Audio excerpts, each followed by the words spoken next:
I swear it's pursuing me. I can feel its existence no matter where I go. I can always feel that wretched being breathe right down my neck. I can undeniably sense it watching down on me. With that face, or should I say, lack thereof. It's been pursuing me for years, ever since what happened to my family. That should have not happened to them. They did not deserve that. Anyways, I am presently writing this in a low-priced motel somewhere in Indiana. Running is all I have understood for the last 15 years, or at least it has been 15 years. All this started when my family and I moved into Bethel, Ohio. I still remember it like it was yesterday.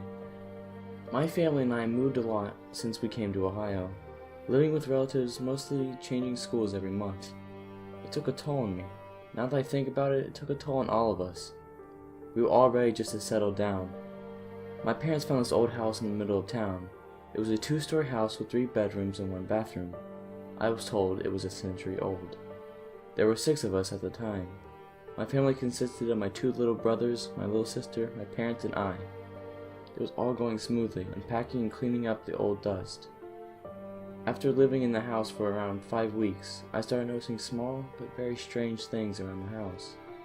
Things like the sounds of footsteps or doors closing by themselves.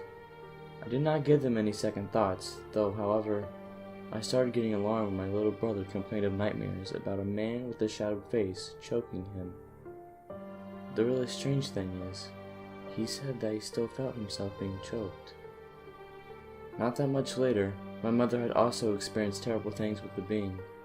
One day she was just sitting on her bed when out of nowhere she couldn't breathe on one side of her neck, like someone was choking her. All of a sudden the pressure just stopped. I don't think I slept one sound night in that house after that day. The experiences became progressively more alarming. In the following 2 weeks we were terrorized by this strange spirit. Every morning everyone would awake with scratches, well, everyone except for me. One time it actually pushed my sister down the stairs. Things were getting so intense, so I decided to do a little research on the house. It turned out that a lot of people had died in that house, to the point where it had shortly became a funeral home. I had noticed the corner of an old picture, so I pulled it out the folder that it was contained in. It looked like it was from the early 1900s, but there was something not right about the picture. Something that I just could not put my finger on. I looked closer, and when I saw it, it was a man in a tuxedo, and his face was nothing but a shadow. It was standing behind a corner of the house, peeking out from the side. Just as I was getting up, it was standing inches from my face. I could feel its breath. It smelled of death and decay. I felt panic seep into my body and I blacked out.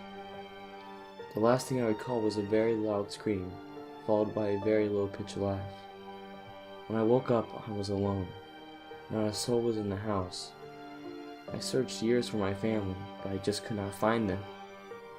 I looked all over the fucking country, but instead, I know he took them. They're dead. With no doubt in my mind, and I'm the only survivor of my family. Why the hell am I still alive? I ask myself that question to this very day. So that is where it leaves us now.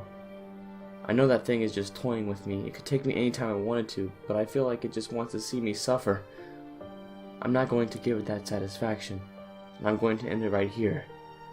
So if anyone is still alive out there, anyone at all, I need to tell you that I'm sorry.